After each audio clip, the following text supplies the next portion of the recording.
كبيرا. وقال تعالى: إنا أنزلناه في ليلة القدر وما أدراك ما ليلة القدر ليلة القدر خير من ألف شهر تنزل الملائكة والروح فيها بإذن ربهم من كل أمر سلام هي حتى مطلع الفجر. صدق الله العظيم. رب اشرح لي صدري ويسر لي أمري واحلل عقدة من لساني يفقهوا قولي. عزیزان گرامی، میرے بھائیوں، بزرگوں، دوستوں، نوجوانوں اور بچوں اور پردہ دار ماؤں اور بہنوں، انتہائی خوشی کا اور مسرت کا موقع ہے کہ اللہ رب العالمین نے ہم سب کو رمضان المبارک کی راتوں میں قیام اللیل کا اہتمام کرنے، تراویح پڑھنے اور قرآن کریم سننے کا موقع عطا فرمایا. اور ہم اس حدیث کے مصداق ٹھہرے کہ جس میں نبی اکرم صلی اللہ علیہ وسلم نے فرمایا کہ من قام رمضان ایمانا و احتسابا غفر له ما تقدم من ذنبه، کہ جس شخص نے ایمان کی کیفیت کے ساتھ اور احتساب کی نیت کے ساتھ رمضان المبارک کی راتوں میں قیام کیا اور تراویح کا اہتمام کیا تو غفر له ما تقدم من ذنبه، اللہ رب العالمین اس کے گزشتہ تمام گناہوں کو معاف فرما دیتے ہیں. 2 یا 3 راتیں مزید باقی ہیں اور یہ 2 یا 3 راتیں بھی اسی طرح قیام اللیل کا اہتمام کرتے ہوئے اور تراویح کا اہتمام کرتے ہوئے ہمیں گزارنی ہے. ہم آپ کو پہلے یہ بات بتا چکے ہیں کہ قرآن کریم کے 5 بنیادی حقوق ہیں جن حقوق کا خیال رکھنا ہم سب کی ذمہ داری ہے. جن میں سے پہلا حق یہ ہے کہ ہم قرآن کریم پر ایمان لے کر آئیں اور ایمان اس طرح لے کر آئیں کہ زبان سے بھی اس بات کا اقرار کریں کہ ہم قرآن پر ایمان رکھتے ہیں اور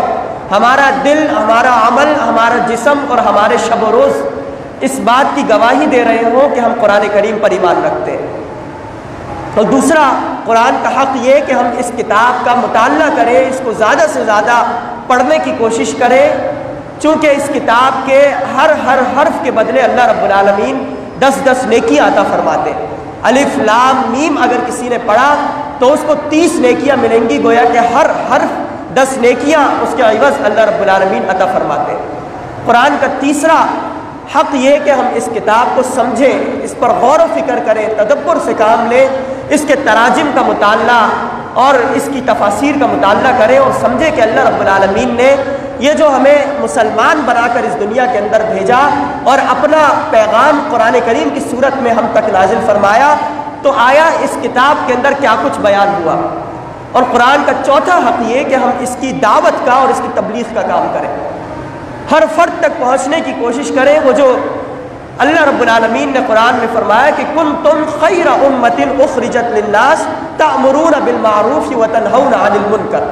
کہ تم بہترین امت قرار دیے گئے ہو اس لیے کہ تأمرون بالمعروف وتنہون عن المنکر، تم امر بالمعروف کا کام اور نہی عن المنکر کا کام کرتے ہو. اگر امر بالمعروف کا کام اور نہی عن المنکر کا کام ہم نے ترک کر دیا،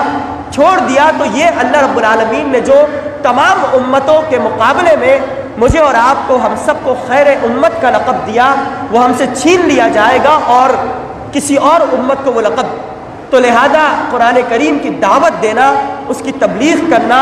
یہ قرآن کا چوتھا حق ہے. نبی کریم صلی اللہ علیہ وسلم اور صحابہ کرام کے واقعات بھرے پڑے ہیں، تکالیف سہی، مشکلات جھیلی، کئی طرح سے ستایا گیا، پتھر کی سلیں رکھی گئی، تپتی ریت کے اوپر لٹایا گیا، احد احد کی پکار، احد احد کی صدائیں بلند کرتے رہے، گرم کوئلے کے اوپر لٹایا گیا، پیٹھ جل گئی، راکھ ہو گئی اور وہ ٹپک ٹپک کر وہ کوئلہ بجھ گیا، لیکن صحابہ کرام نے قرآن کی دعوت اور قرآن کی تبلیغ سے وہ پیچھے نہیں ہٹے اور وہ پیغام مکمل کیا. تو قرآن کا چوتھا حق کہ ہم اس کتاب کی دعوت اور اس کتاب کی تبلیغ کریں. اور پانچواں اور آخری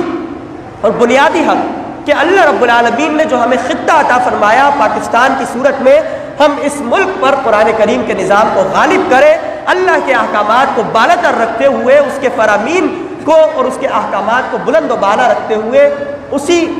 تمام دیگر ادیان جو ہے ان کو مغلوب بنائے اور قرآن کی بالادستی قائم کرے، اللہ رب العالمین کی حاکمیت الہیہ قائم کرے۔ تو یہ قرآن کے 5 بنیادی حقوق ہیں۔ ہم جو رمضان کی راتوں میں قرآن کریم سنتے ہیں اور رمضان کے دنوں میں قرآن کریم کی تلاوت کا بالخصوص اہتمام کرتے ہیں، تو قرآن کا تقاضا یہ ہے کہ اس کے 5 حقوق مکمل کیے جائے اور ان کو پورا کیا جائے۔ یہ جو قرآن کریم کو سمجھنے کا حق ہے کہ اس کتاب کو سمجھا جائے، اس پر غور کیا جائے، اس کے تراجم کا مطالعہ، اس کی تفسیر کا مطالعہ، اس کے ضمن میں چند باتیں میں آپ کے سامنے ذکر کروں گا۔ پہلی بات یہ کہ آپ دنیا کی کوئی بھی کتاب اٹھا کر دیکھیں، اس کتاب کا کوئی نہ کوئی موضوع ضرور ہوتا ہے۔ کوئی بھی کتاب ہوگی اس کا ایک موضوع ہوگا اور اسی موضوع پر وہ مکمل کتاب لکھی گئی ہوگی۔ اس موضوع کے علاوہ اس میں کوئی اضافی بات بمشکل کسی کتاب کے اندر ملتی ہے، موضوع کا احاطہ کرتے ہوئے کتاب لکھی جاتی ہے۔ تو آیا یہ قرآن کریم جو ہے اس کا موضوع کیا ہے؟ آپ اگر قرآن کریم کا مطالعہ کریں تو آپ دیکھیں گے کہ قرآن کریم میں فلسفے کے حوالے سے بحث کی گئی ہے۔ فلسفے کا مطلب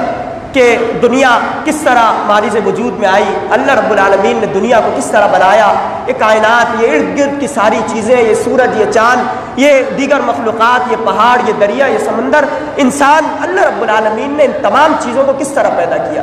یعنی یہ فلسفہ ہے جو تمام دائروں پر بحث کرتا ہے۔ تو جب قرآن کی ان آیات کو ہم پڑھتے ہیں تو ہمیں یوں محسوس ہوتا ہے کہ قرآن کریم ایک فلسفے کی کتاب ہے، یعنی قرآن کا موضوع فلسفہ ہے۔ لیکن اگر مزید غور کیا جائے، مزید قرآن پر تدبر کیا جائے تو ہمارے سامنے یہ بات نمایاں ہوتی ہے کہ قرآن کا موضوع فلسفہ نہیں ہے، بلکہ قرآن نے ضمن میں فلسفے کے حوالے سے گفتگو کی ہے۔ آپ اگر دیگر باطل فلسفوں کے حوالے سے مطالعہ کریں تو یہ بات سامنے آتی ہے کہ جو دنیا ہے یہ ایک دھماکے کی صورت میں ماریز وجود میں آئی، ایک بڑا دھماکہ ہوا اور دنیا بن گئی، اور انسان کو اللہ رب العالمین نے پہلے جو انسان بندر کی صورت میں بنایا گیا اور پھر ترقی کرتا کرتا وہ انسان کی شکل اختیار کر گئے، یعنی یہ باطل فلسفے۔ لیکن قرآن نے واضح طور پر فرمایا کہ لقد خلقنا الانسان فی احسن تقویم، کہ ہم نے انسان کو احسن تقویم، بہترین اور اچھے انداز سے مرتب کیا اور بنایا۔ وَلَقَدْ كَرَّمْنَا بَنِي آدَمَ، اور البتہ تحقیق ہم نے بنی آدم کو، یعنی آدم علیہ السلام کو، ان کی اولاد کو سب سے زیادہ مکرم بنایا، سب سے زیادہ اشرف بنایا۔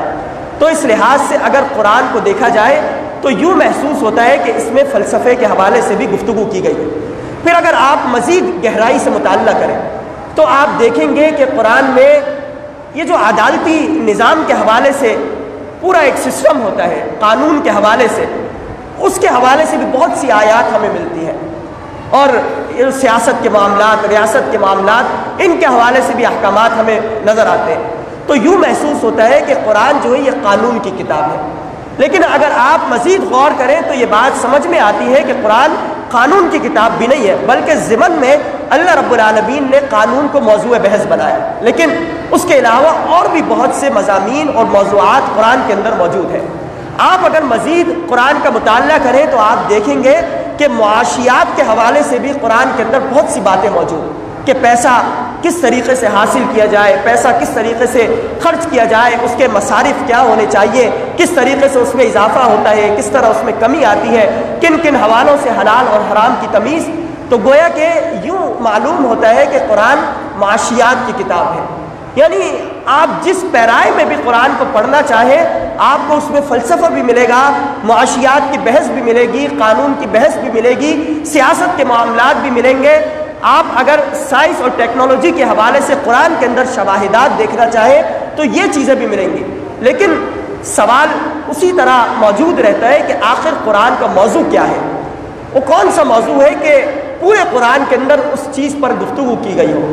تو ہمارے سامنے بات نمایاں ہوتی ہے کہ قرآن کا ایک اہم موضوع ہے اور پورے قرآن کے اندر اسی کے حوالے سے گفتگو کی جا رہی ہے، اور وہ موضوع میں اور آپ ہیں، یعنی انسان۔ قرآن کا موضوع جو ہے اللہ رب العالمین نے انسان کو قرار دیا کہ انسان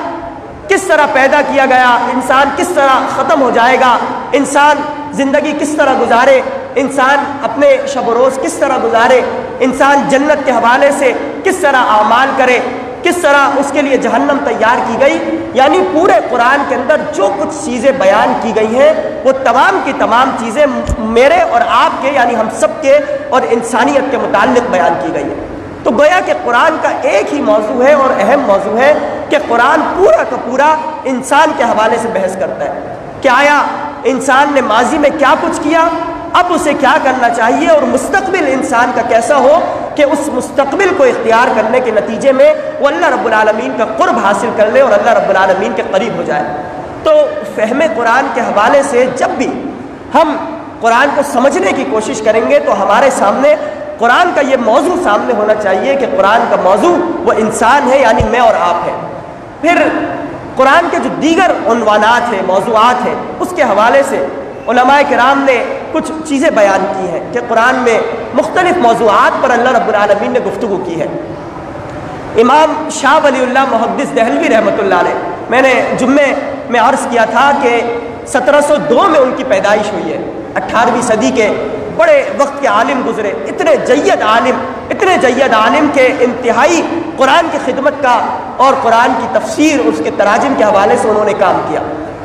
انہوں نے فرمایا کہ قرآن کے اندر اللہ رب العالمین نے 5 مضامین کا تذکرہ کیا ہے اور پورا قرآن انہی 5 مضامین کے ارد گرد گھومتا ہے۔ پہلی بات یہ کہ قرآن کا موضوع انسان اور موضوع کے علاوہ 5 اہم مضامین اللہ نے قرآن کے اندر شامل کیے۔ یہ جو ہم روزانہ خلاصہ تراویح سنتے ہیں، قرآن کو سمجھنے اور پڑھنے کی کوشش کرتے ہیں، تو اس لحاظ سے ان 5 موضوعات کا جاننا انتہائی ضروری ہے، 5 عنوانات کا۔ پہلا عنوان قرآن کے حوالے سے وہ یہ کہ تذکیر باحکام اللہ، اللہ رب العالمین نے قرآن کے اندر یاد دہانی کروائی ہے اللہ کے احکامات کی۔ تذکیر باحکام اللہ، تذکیر باحکام اللہ کا مطلب یہ ہے کہ قرآن کریم کے اندر کم از کم 500 ایسی آیات ہیں جو احکامات پر مشتمل ہیں۔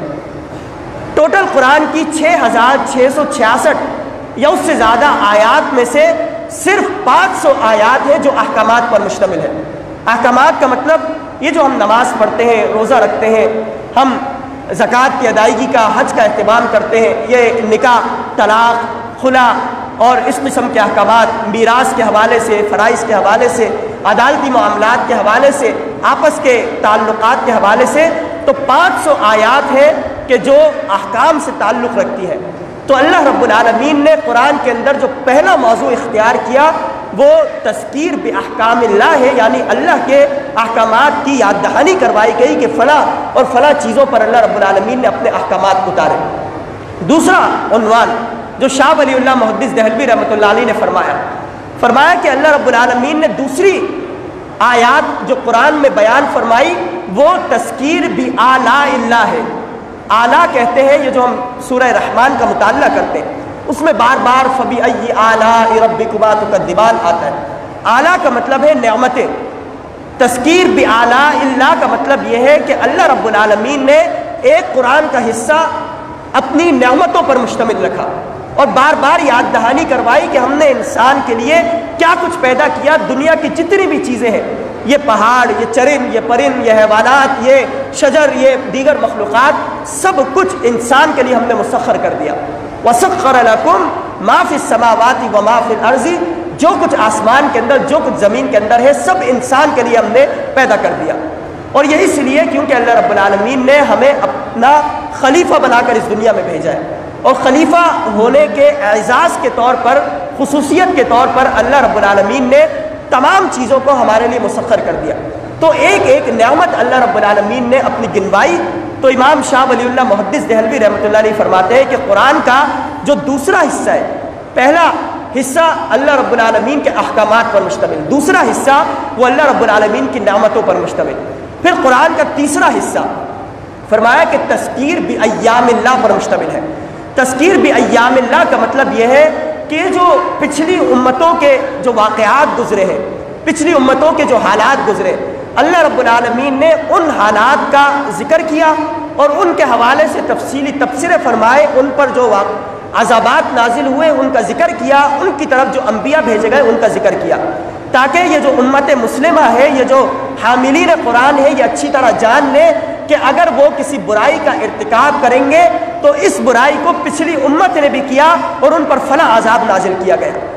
ناپ تول کے اندر کمی پچھلی امت نے بھی کی، بدفعلیاں، فحاشی اور یعنی پچھلی امتوں نے بھی کی، جھوٹ پچھلی امتوں نے بھی بولا، سود خوری پچھلی امتوں نے بھی کی۔ تو اللہ رب العالمین نے ان تمام چیزوں کو گنوایا اور ان کے حوالے سے، عذاب کے حوالے سے بھی تذکرہ فرمایا۔ تو قرآن کا تیسرا حصہ وہ تذکیر بایام اللہ پر مشتمل ہے، یعنی اللہ رب العالمین نے جو پچھلی امتوں کا ذکر کیا اس کے حوالے سے۔ پھر قرآن کا چوتھا حصہ وہ امام شاہ ولی اللہ محدث دہلوی رحمۃ اللہ علیہ فرماتے ہیں کہ تذکیر بالموت و ما بعد الموت پر مشتمل ہے، یعنی انسان اس دنیا سے گزر جائے گا، اس کی روح قبض کر لی جائے گی، قبر کے اندر جو احوال اس کے ساتھ پیش آنے ہیں، قبر کے بعد قیامت بپا ہوگی، حشر کا میدان بپا ہوگا، اور اس کے ساتھ میدان حشر میں جو کچھ پیش آئے گا، اور پھر جنت و جہنم کا سلسلہ، یعنی قرآن کا جو چوتھا حصہ ہے وہ تذکیر بالموت و ما بعد الموت پر مشتمل ہے۔ اور قرآن کا پانچواں اور آخری حصہ وہ امام شاہ ولی اللہ محدث دہلوی رحمۃ اللہ علیہ فرماتے ہیں کہ قرآن کا پانچواں حصہ وہ مخاصمہ پر مشتمل ہے۔ مخاصمہ کا مطلب یہ ہے کہ یہ جو دیگر قومیں اس دنیا کے اندر موجود ہیں، کفریہ قوتیں، یہود، نصارہ، ہندو اور دیگر مذاہب، ان تمام چیزوں کے حوالے سے، مذاہب کے حوالے سے اللہ رب العالمین نے احکامات نازل فرمائے اور دو ٹوک انداز سے فرما دیا کہ یہ یہود و نصارہ یہ ہرگز مسلمانوں کے دوست نہیں ہو سکتے، یہ کسی بھی صورت میں مسلمانوں کے ساتھ بہتر تعلقات رکھ کر دنیا کے اندر نہیں رہ سکتے، ان کو ہمیشہ مسلمانوں کی غلامی کے اندر رہنا چاہیے، مسلمان ہرگز ان کے غلام بن کر نہ رہے۔ تو یہ پانچواں قرآن کے حوالے سے موضوع ہے جو اللہ رب العالمین نے اختیار کیا۔ تو امام شاہ ولی اللہ رحمۃ اللہ علیہ نے یہ 5 موضوعات گنوائے کہ پورا کا پورا قرآن انہی 5 باتوں پر مشتمل ہے۔ پہلا یہ کہ تذکیر بایام اللہ، اللہ رب العالمین نے جو پچھلی امتوں پر عذابات نازل کیے ان کے حوالے سے ایک حصہ۔ دوسرا تذکیر بآلاء اللہ، یعنی اللہ رب العالمین کی جو نعمتیں ہیں ان نعمتوں پر مشتمل ایک حصہ۔ تیسرا تذکیر بالموت و ما بعد الموت، یعنی موت کے حوالے سے اور موت کے بعد پیش آنے والے واقعات کے حوالے سے قرآن کا تیسرا حصہ اللہ رب العالمین نے مختص کر دیا۔ اور چوتھا حصہ اللہ رب العالمین نے مخاصمہ پر مشتمل کیا، یعنی کفریہ قوتوں کے حوالے سے جو تعلقات مسلمانوں کو ان سے رکھنے چاہیے ان کا ذکر اللہ رب العالمین نے بیان فرمایا۔ تو یہ قرآن کا موضوع دراصل انسان ہے، اور انسان کو زندگی گزارنے کے لیے جو طریقے اللہ رب العالمین نے بتلائے ان کا 5 طریقوں سے اللہ رب العالمین نے ذکر کیا۔ تو عزیزوں، یہ جو قرآن ہم پڑھتے ہیں اس قرآن کو سمجھنا انتہائی ضروری قرار دیا گیا، اور اس کا علم حاصل کرنا ہر مسلمان پر فرض قرار دیا گیا۔ فرمایا کہ طلب العلم فریضۃ علی کل مسلم و مسلمۃ، یعنی علم کا حصول ہر مسلمان مرد اور عورت پر فرض ہے۔ یعنی جب تک ہم قرآن کریم کو پڑھیں گے نہیں، اس کو سمجھیں گے نہیں، اس کی آیات کا، اس کی تشریحات کا مطالعہ نہیں کریں گے تو ہمیں کیسے معلوم ہوگا کہ اللہ رب العالمین نے اس کتاب کے اندر کیا کچھ بیان فرمایا، میرے اور آپ کے لیے کیا کچھ بیان فرمایا۔ یعنی اگر ہم کسی ایسی کمپنی سے تعلق رکھتے ہوں، کسی ایسے آفس سے تعلق رکھتے ہوں کہ جہاں کے مینیجر کی جانب سے ہمیں کوئی خط موصول ہو، اور وہ خط کسی اور زبان میں، چینی زبان میں یا ترکی زبان میں یا کسی اور زبان میں، اور ہم اس زبان کو نہیں جانتے ہوں، تو ہم کیا کریں گے؟ ہم بہت سے لوگوں کے پاس جائیں گے، لوگوں سے رابطے کریں گے، بڑے بڑے پروفیسرز کے پاس جائیں گے، ان سے کہیں گے کہ ہمیں یہ جو خط ہمارے پاس آیا اس کا مطلب سمجھاؤ کہ اس میں ہمارے مینیجر نے ہمارے لیے کیا بات کی ہے، کیا کوئی سخت بات کی گئی ہے یا ہمارے لیے کوئی قیمتی بات کی گئی ہے۔ اللہ رب العالمین نے جو قرآن ہماری جانب اتارا، ہم اسے سمجھنے کی ذرہ برابر بھی کوشش نہیں کرتے۔ ہم حافظ صاحب نماز میں، تراویح میں قرآن کریم پڑھتے ہیں، پورا قرآن پڑھ لیتے ہیں، ہمیں ایک آیت بھی سمجھ میں نہیں آتی کہ اس میں اللہ رب العالمین نے کیا کچھ بیان فرمایا۔ تو اسی لیے عزیزوں، حالات کا تقاضا بھی یہ ہے اور وقت کی ضرورت بھی یہ ہے کہ ہم از خود قرآن کریم کا مطالعہ کریں، اس کی آیات کو سمجھیں، اس کی تفسیر کا مطالعہ کریں، اپنی اولاد کو بھی اس جانب توجہ دلائیں تاکہ ہمارے معاشرے کے اندر بہتری پروان چڑھے، ہمارے معاشرے کے اندر معاشرہ بہتر ہو، مہذب ہو اور ترقی یافتہ معاشرہ بنے۔ کیونکہ جس چیز کی نسبت بھی قرآن سے جڑ جائے وہ افضل ہو جاتی ہے اور بہتر ہو جاتی ہے۔ لہذا آج کا میرا جو پیغام ہے وہ یہ ہے کہ آپ قرآن کریم کو سمجھنے کی کوشش کریں، اپنی پوری زندگی اس بات پر کھپا دیں۔ یعنی آپ دیکھیں کہ اللہ رب العالمین نے جو ہمیں ذہن عطا کیا، میرے سامنے جو لوگ بیٹھے ہیں ان میں سے بہت سے لوگ ایسے ہوں گے کہ جو ڈاکٹر بننا چاہتے ہوں گے یا بن چکے ہوں گے، بہت سے لوگ ایسے بھی ہوں گے کہ جو انجینئر بننا چاہتے ہوں گے یا بن چکے ہوں گے، جنہوں نے بڑی بڑی اور اعلیٰ ڈگریاں اور اعلیٰ تعلیم حاصل کی ہوگی۔ یعنی اللہ نے ذہن عطا کیا اور ہم نے اس ذہن کو دنیاوی ڈگریوں کے حصول کے لیے لگا دیا، اور اس ذہن کا اتنا زیادہ استعمال کیا کہ ہم نے بہت زیادہ تعلیم حاصل کی اور اس کے ذریعے پیسے کمانا بھی شروع کر دیے۔ لیکن یہ جو قرآن اللہ رب العالمین نے بھیجا، اس قرآن کو سمجھنے کے لیے ہم نے ذرہ برابر بھی اپنا ذہن استعمال نہیں کیا، ہم نے اسے پس پش ڈال دیا۔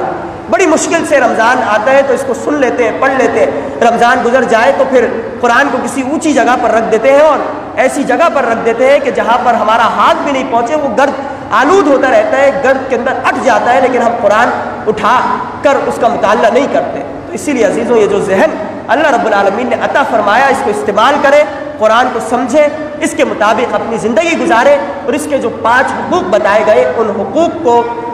عمل پیرا ہونے کی اور ان کے مطابق اپنی زندگی گزارنے کی کوشش کریں۔ اللہ رب العالمین سے دعا ہے کہ ہمیں ان باتوں پر عمل کرنے کی توفیق عطا فرمائے۔ وآخر دعوانا الحمدللہ رب العالمین۔